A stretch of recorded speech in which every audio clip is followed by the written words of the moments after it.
지속 가능한 지역 사회를 위한 중소기업 ESG 사회적 경제 확산 포럼 개식 진행을 맡은 광주 사회적 경제 지원센터 한상근입니다. 반갑습니다. 전례 없는 혼란을 가져온 코로나19는 기업들에게 불확실성 시대의 새로운 경영 전략을 요구하고 나섰습니다. 예측 가능한 것에 대한 기업들의 갈망은 성장 중심 경영에서 지속 가능 경영으로의 패러다임 전환을 이끌어냈죠. 오늘 저희 포럼을 통해 많은 중견기업, 중소벤처기업, 사회적 경제기업이 개별적인 것이 아닌 서로 협력하고 상생하는 방향으로 ESG가 확산되었으면 하는 바람을 가져봅니다. 그럼 중소기업 ESG 사회적 경제 확산 포럼을 여기 계신 모든 분들의 박수와 함성으로 시작하겠습니다.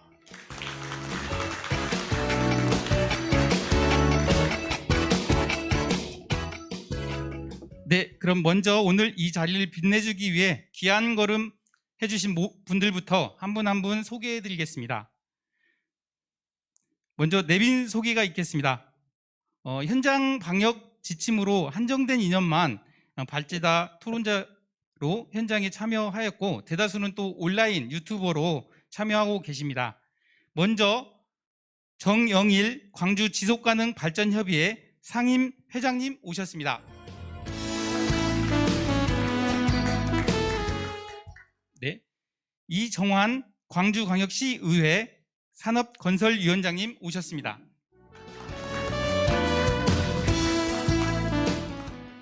광주광역시 송권춘 일자리정책관님 오셨습니다.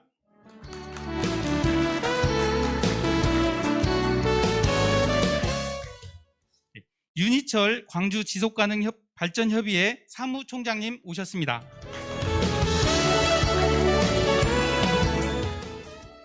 네, 다음은 앞에 앉아 계신 본 포럼의 발제자 토론자 소개를 드리도록 하겠습니다. 포럼의 자장으로 참여하고 계십니다. 내빈 소개 때 소개해드린 분이시죠. 지난 7월 광주광역시 ESG 경영 지원 조례안을 대표 발의하시고 지역의 ESG 확산을 위해 많은 노력을 하고 계신 광주광역시 의회 이정환 산업건설위원장님 다시 한번 박수 부탁드리겠습니다. 네네. 다음은 발제자 소개해 드리겠습니다. 나수미 중소벤처기업연구원 연구위원님 오셨습니다. 김진석 한국사회적기업진흥원 인증평가팀장님 오셨습니다. 네, 온라인으로 참여하고 계십니다. 이창원 경주대학교 교수님 오셨습니다. 줌으로 참여하셨기 때문에 반갑게 손 한번 흔들어 주시면 감사하겠습니다. 네. 다음은 토론자 소개해 드리겠습니다. 김원신 광주전남연구원 공공투자평가 컨설팅센터 전문연구위원님 오셨습니다.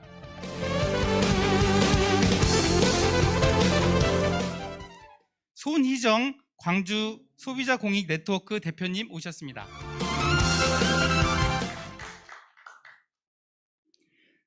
손항환 광주광역시청 기업육성과장님 오셨습니다.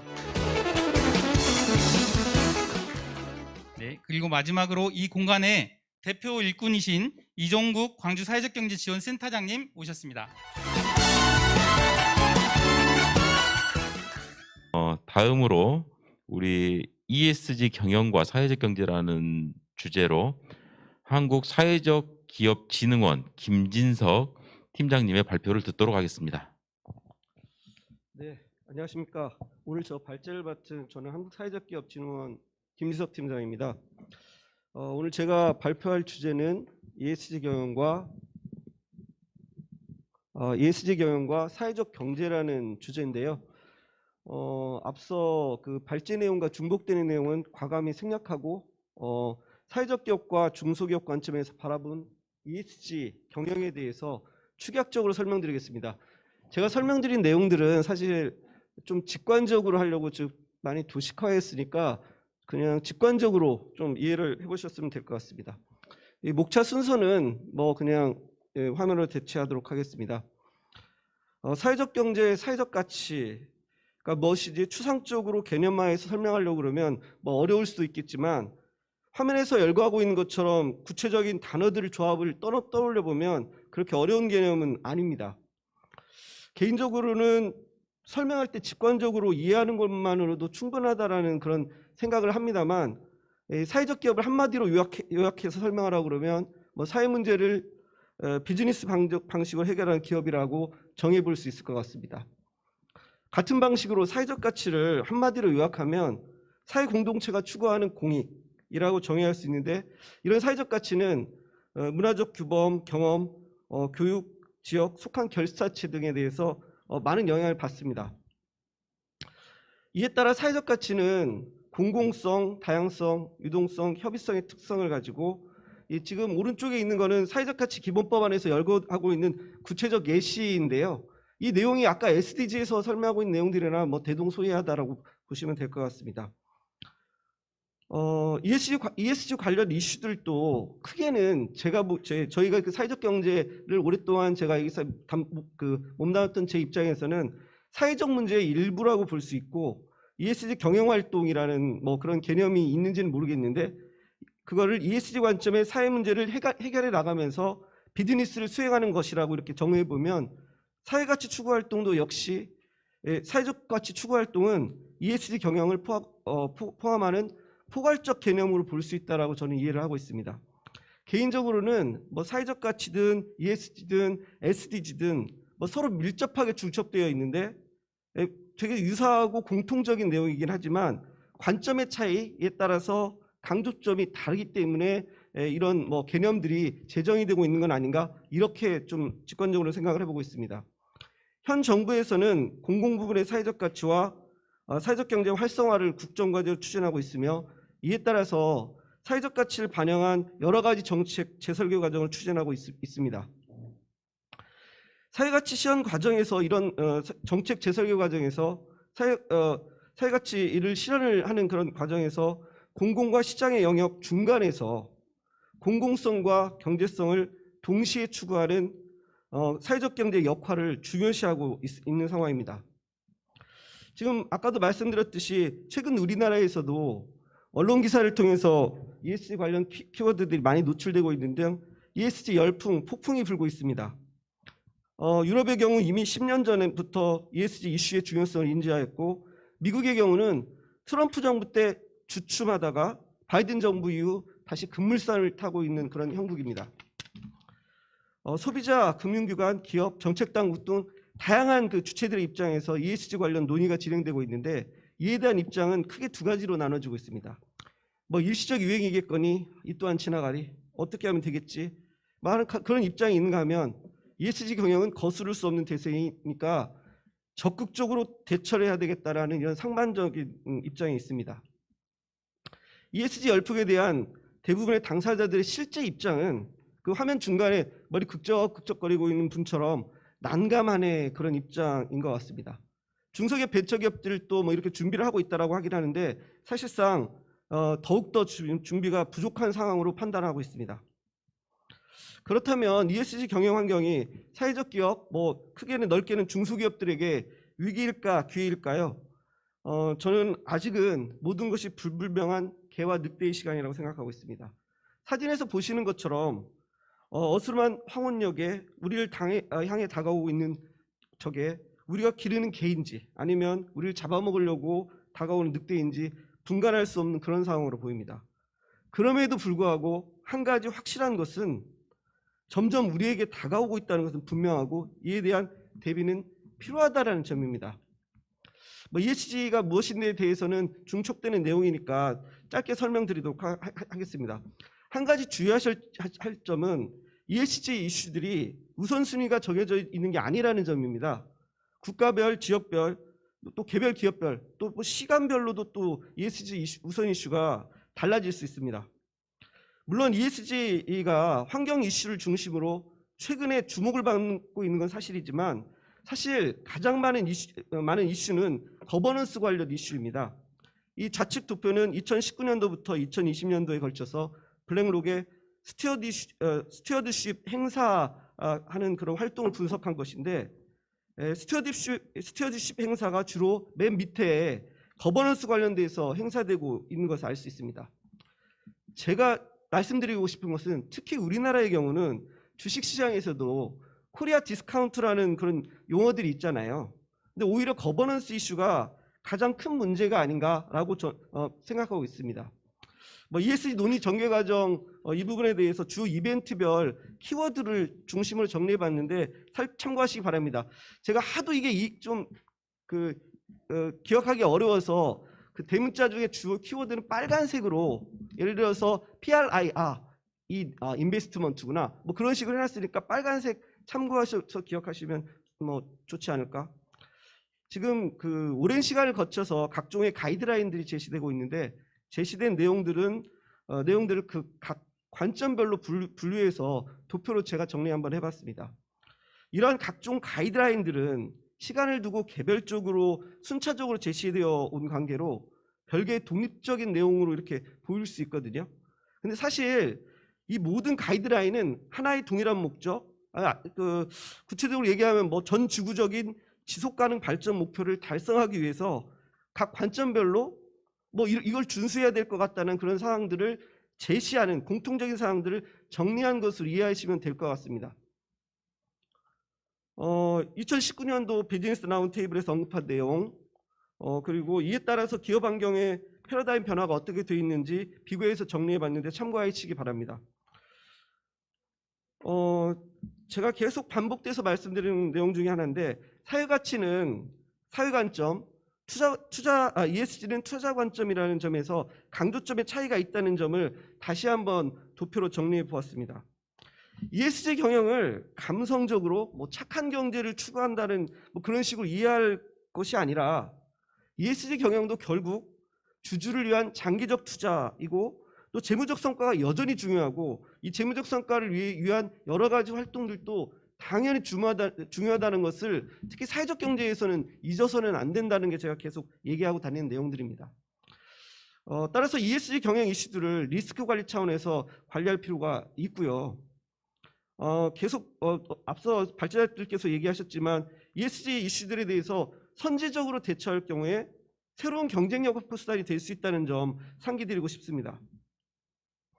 또 ESG 경영 활동, 특히 막대한 비용과 인력이 투입이 필요하거든요.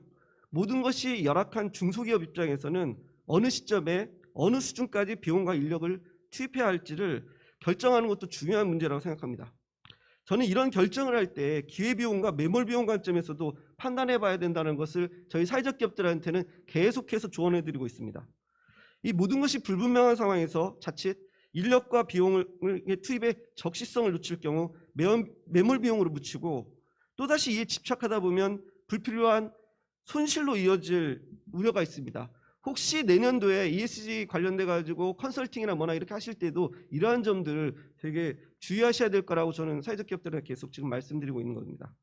ESG 경영을 이해할 때 잊지 말아야 될 계속 반복되는 얘기지만 사항은 ESG 이슈는 국제적인 이슈고 공급망 차원에서 필요한 이슈라는 점입니다. 지금 이런 게 우선 당장 대기업들의 해외 수출 기업들은 이런 가이드를 준수해야 되고 또 ESG 경영 활동을 적극적으로 공개하고 증명해야 되는 이런 어려움이 있습니다.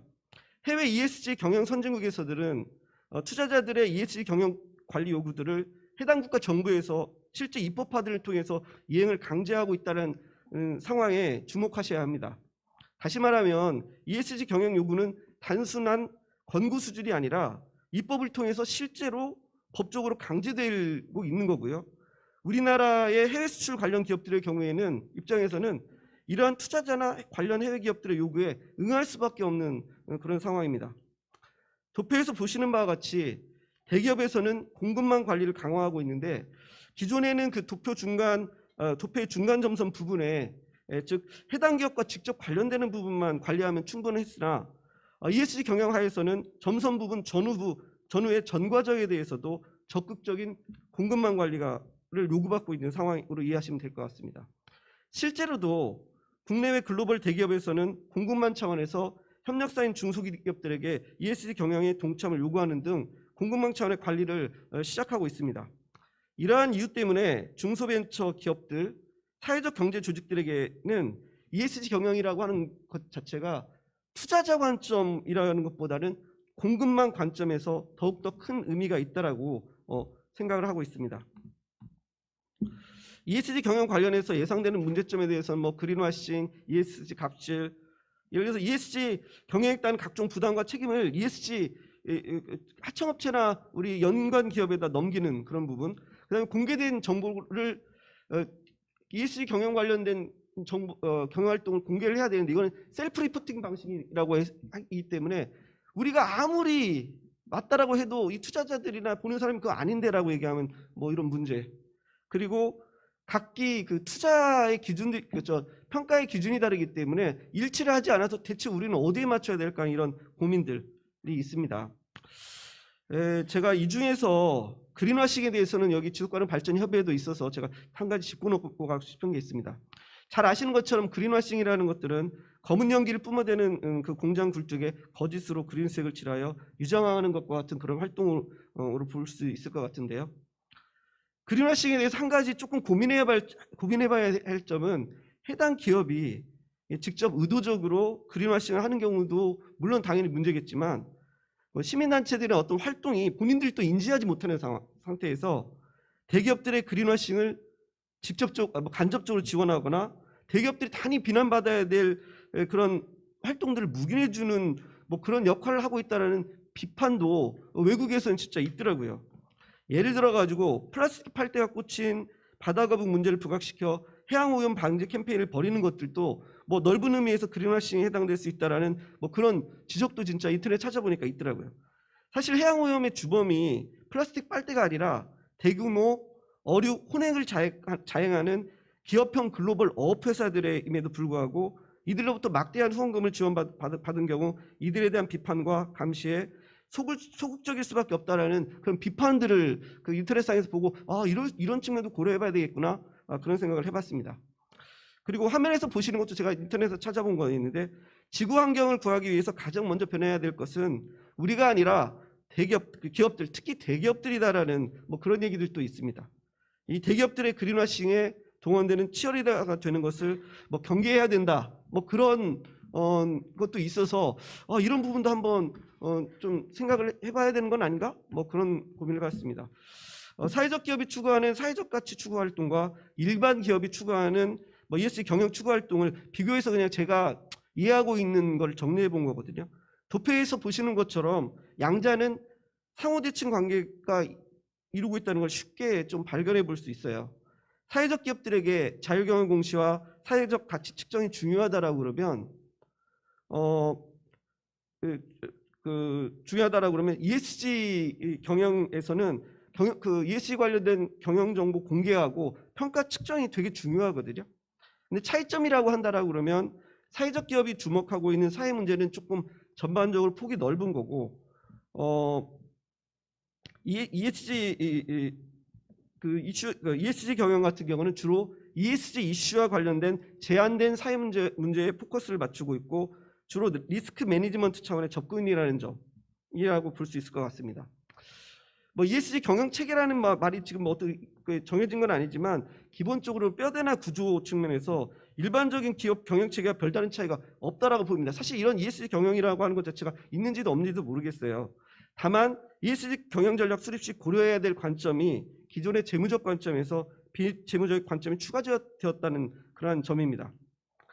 ESG 경영을 통해서 달성하고자 하는 기업은 한마디로 말하면 사회적 목적과 경제적 목적을 동시에 달성하는 똑똑한 기업이라고 할 수 있습니다. ESG 경영 전략이라고 해서 아주 새로운 거 없거든요. 일종의 급격한 환경 변화라고 보시고 기존의 경영 전략 체계에서 뭐 이런 ESG 관점, 공급망 관점, 뭐 공개, 평가 관점에서 좀 재정립하면 되는 건 아닌가, 이런 생각 듭니다. 뭐 지금 여기서 부분은 사회적 기업의 뭐 소셜 미션 하는 과정, 뭐 바람직한 사회적 기업 어쩌고저쩌고 이런 내용들이 있는데 이 부분은 과감하게 넘어가도록 하겠습니다. 이 부분은 제가 사회적 기업들한테 많이 위기감을 조성하기 위해서 사회적 기업에게 이게 기회인가 위기인가, 사회적 같이 이 소비 시장에서 대체 기업이 등장했는데 사회적 기업은 어떻게 될 것인가 이런 부분을 할 때 제가 만든 자료입니다. ESG 경영환경 이슈 발생 이전에는 사회적 가치 공급 시장에서는 사회적 기업은 상대적으로 독점적 지위를 유지하고 있었습니다. 좌측 도표에서 보시는 것처럼 소셜 미션, 인증제, 이런 초기 선두 사회적 기업들 같은 경우는 대기업들과 협업 기회도 많이 얻었고 또 이를 통해서 규모화도 가능하였고 정보 자원 등이 집중되어 자연적으로 독점이 이루어졌습니다. 객관적인 증명 요구에 대해서는 사실 사회적 기업들의 대응 필요성은 그렇게 크지도 않았었습니다. 반면에 우측 도표에서 보는 바와 같이 ESG 경영 환경 이슈가 대두됨에 따라서 수많은 ESG 표방 기업들이 사회적 가치 제공 시장에 등장할 거라고 예상이 됩니다. 대기업은 본인들의 아까 얘기했던 것처럼 대기업들은 당연히 계열사나 하청 기업들한테 ESG 경영 요구할 거고 이에 따라서 많은 영리 기업들이 ESG 경영에 대해서 선제 투자를 할 거 외부의 객관적인 증명 요구에 적극적으로 응해가지고 사실상 이런 무한 경쟁 시장에 도달할 수 있다는 생각도 듭니다. 거기다가 또 그린워싱, SE워싱 등의 문제가 발생해가지고 사회적 기업과 차별성이 약해질 수도 있지 않나? 이런 걱정은 해봅니다. 이 그래프를 보시면 기존의 사회적 기업 ESG 경영이 등장함에 따라 가지고 앞으로 저는 개인적으로는 2, 3년 이내에 기존의 사회적 가치 공급 시장에서 우월적인 지위를 가지고 있던 사회적 기업들이 신규로 진입한 일반 영리 기업들에게 우월적인 지위를 내줄 수도 있다라고 생각하는 그런 위기의식이 개인적으로 있습니다. ESG 경영 환경에 대해서 도표에 제시하고 있는 것처럼 투자의 성격도 바뀔 거고요. 이 부분은 한번 미국에 있는 거 찾아봤는데 창업 트렌드 변화도 예상됩니다. 현실에서 사실상 달성이 불가능한 유니콘 기업을 육성하는 것보다 실생활에서 경제적 목적과 사회적 목적을 동시에 추구하는 언론말 기업을 육성하자는 그런 운동이 미국에서도 있더라고요. 그 페이지에 있는 걸 정리해봤는데 지브라 유나이티라는 단체 홈페이지에서 이걸 봤는데 지금 ESG 경영에서 하고 있는 그런 거 거의 비슷합니다. 지금 ESG 경영화에서 요구되는 기업은 승자 독식에 익숙한 호랑이 기업이 아니라 다른 기업들과 상생과 공존을 도모하는 얼룩호랑이 기업이라고 생각됩니다. 이런 관점에서 저는 사회적 경제와 중소기업도 함께 협업하여 선한 영향력을 제고하는 효과를 할 수 있는 게 이번에 ESG 경영이 계기가 되지 않을까 하는 그런 기대를 해보고 있습니다. 개인적으로는 ESG 경영을 계기로 우리나라 대기업들이 그 속성을 바꾸어 기존의 무시무시한 맹수에서 경제적 목적과 사회적 목적을 동시에 고려하고 다양한 중소기업들과 사회적 경제 조직과 협업을 하는 얼룩호랑이로 거듭나기를 기대해 봅니다. 투자시장과 소비시장 변화를 예측할 때 돈줄, 혼줄로 대변되는 MZ세대의 특성도 고려해야 될 것 같습니다. 미국에서는 지금 사경원이라는 데는 막대한 부가 MZ세대들한테 이전되고 있다고 하는데 이들의 영향력은 소비시장뿐만 아니라 투자시장에서 변화를 가져올 거라 예상이 됩니다. 우리나라의 경우도 마찬가지라고 보고 있고요. 그 다음에 이 이론적으로도 인간의 경제활동이 경제적 목적에 기반한 이기적인 목적에서만 한다는 그런 게 아니라 감정적 요인에 의해서 영향받는다는 점도 간과해서는 안 될 것 같습니다. 최근에 행동주의 경제학은 이러한 점을 이론적으로 뒷받침하고 있다는 점을 말씀드리고 싶습니다. 지금부터 이게 하는 얘기들은 사실 사회적 기업들한테 해당되는 건데요. 사회적 기업들은 구체적 대응 방안을 간략히 살펴보면 인증 사회적 기업들 같은 경우는 차별성, 인증 사회적 기업으로서 당초 지니고 있었던 소셜 미션이라든가 이런 부분들을 최대한 활용하자. 그리고 지금 피터 드러그가 비영리 기업에 던진 중요한 5가지 질문이라고 있는 건데 이거를 끊임없이 당초 인증을 받기 전에 우리가 했던 이런 과정들을 끊임없이 해야 된다라는 거. 그 다음에 이미 또 자리를 잡은 오래된 사회적 기업들 같은 경우에도 그 자리에 머물지 말고 지금 어떤 것을 멈춰야 할지, 어떤 것을 계속 지속해야 할지, 무엇을 새로 시작해야 하는지 이런 끊임없는 조직화된 폐기 과정을 반복해야만 경쟁에 뒤처지지 않을 거라 생각합니다. 이 사회적 기업들 같은 경우는 사실 간단하게 지금 제가 정리를 할 텐데요. 지금 4가지 사종 세트가 있습니다. 사업보고서 제출하게끔 돼 있고 자율경영공시라고 해가지고 하는 게 있고 사회가치 측정하는 이런 도구들이 있는데 이거를 충분히 활용을 하자라는 게 지금 제가 사회적 기업들한테 전파하고 있는 얘기들입니다. 이 부분은 조금 말씀드리고 싶은 부분이 있는 게 ESG 경영 이슈는 국제적 이슈고 공급망 차원의 접근이 필요한 이슈라는 점을 감안해가지고 타겟이 되는 공공기관, 대기업들 저기 보니까 지금 사회가치 매칭데이라는 것도 있는데 그런 것처럼 ESG 경영 이슈들을 분석해가지고 해당 사회적 기업들이 제공할 수 있는 사회적 가치, 중소기업이라면 중소기업이 제공할 수 있는 사회적 가치를 중심으로 적극적으로 제안을 시도해보는 거 이게 효과가 있다라고 저는 보고 있습니다. 이 과정에서 사회적 기업들 같은 경우에는 본인들이 제공하는 사회적 가치를 상대방한테 사라고 구매하는 그런 측면이 있는데 그런 측면은 안 되고 고객의 입장에서 우리 공급망에 상위에 위치한 우리 고객의 입장에서 이런 부분들을 한번 접근해 봐야 되는 건 아닌가라는 생각을 합니다. 이 부분은 뭐 다 들을 만한 얘기니까 그냥 넘어가도록 하겠습니다. 이 부분은 좀 재밌는 얘기여서 제가 말씀드려 볼게요. ESG를 둘러싼 다양한 이해관계자들이 있다라고 합니다. 근데 그래비라고 하는 것 자체가 그 고기 국물을 베이스로 만든 죽이라고 하는데 최근 외국에서 ESG 경영 열풍과 관련돼서 직접적으로 이익을 보는 집단들의 경계를 좀 해야 된다는 그런 것을 언급할 때 주로 좀 많이 이용되는 곳이 있는 것 같더라고요. 자칫 최근에 ESG 열풍을 기회로 ESG 경영을 본질적으로 접근하는 게 아니라 좀 이해관계자들의 이익에 따라서 이렇게 왜곡돼서 추진되는 것을 경계를 해야 되는 건 아닌가 이런 고민을 해봅니다. 뭐 똑같은 얘기인데 세상에서 속도가 가장 빠른 것은 이라는 질문에 치타, 비행기, 빛의 속도보다 빠른 게 지금 ESG 전문가들이 생겨나는 속도라고 하는 건데 그런 우스개가 있습니다. 이런 거 보실 때 충분히 저는 외부 컨설턴트들 활용을 하셔야 된다고 합니다. 다만 제가 말씀드리고 싶은 거는 무조건 외부 전문가한테 맡기면 절대 안 된다는 그런 생각을 가지고 있습니다. ESG 관련된 정보나 코칭은 외부 전문가 도움 당연히 받아가지고 시간도 줄이고 노력도 줄여야 됩니다. 다만 구체적인 실행 방안은 해당 기업에 대해서 가장 잘 알고 있는 내부 직원의 역량 강화를 통해서 해결해야 된다라고 그렇게 보고 있습니다.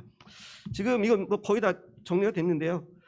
지금 현재 정부 각 부처에서 ESG 관련해서 준비 중인 대책 및 정책들을 여기다 쭉 그 타임라인을 한번 정리를 해봤는데 정부에서 준비하고 있는 지원 대책은 기업 측면에서 ESG 경영을 확산시키기 위한 방안, 투자 측면에서 ESG 투자를 활성시키기 위한 방안, 기업과 투자자를 위해서 모두를 위해서 ESG 경영 정보와 투자 정보 플랫폼을 구축하는 이런 방안들로 이렇게 딱 나눠져 있는데 시간 관계상 이 구체적인 내용은 한번 제가 설명할 것도 아니고요. 이거 자료 게시 드릴 테니까 보시면 될 것 같습니다. 참고로 저희 사회적 기업하고 지금 ESG 경영하고 봤었을 때 사회적 기업이 사회가치 활동을 추구하는 그런 거 상당히 구조가 비슷해요. 그래서 지금 이 참고 자료는 그동안 저희 그 사회적 기업 진흥원에서 사회가치라는 그 매개로 해가지고 어떻게 그 사회적 그 일반 공공기관이나 대기업들과 결합을 했는지를 도표로 표시한 내용들이니까 나중에 한번 참고하시기 바랍니다. 제가 23분 걸려가지고 원래 20분 만에 하려다 보니까 제가 말이 좀 길긴 길었는데 혹시 필요하시면 제가 자료나 이런 부분들은 다시 제공해 드릴 테니까 연락 주시면 언제든지 제가 해도록 하겠습니다. 네, 감사합니다. 네, 김진석 팀장님 감사드립니다. 굉장히 축약해서 빠르게 발표를 해주셔서 감사드립니다. ESG 경영의 여러 가지 장점 그리고 ESG 경영 환경에 대한 대응 방안 그리고 여러 가지에 대한 말씀을 해주셨고요.